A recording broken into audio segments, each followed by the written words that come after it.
समय पेरेंट्स माने कन्फ्यूज थांती जे ताको संतान स्पीच डिले अच्छी ना ऑटिज्म अच्छी।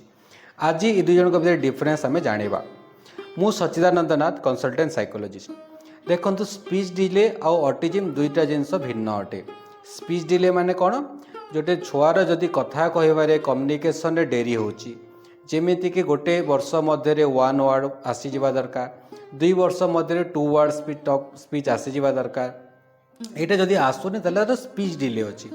ऑटिज्म रे कौन हुए ना स्पीच डिले सहित तार आई कंटाक्ट न थाए, तार सोशलाइजेशन न थाए, मिलामिशा करिया न थाए, तार नेम रेस्पॉन्स न थाए, ताको ना डाकिले से रेस्पॉन्स करंतिनी, ताको किसी कमांड कले से माने किसी सुनंतिनी, से माने किसी डिमांड करंतिनी, पॉइंटिंग करके डिमांड करंतिनी।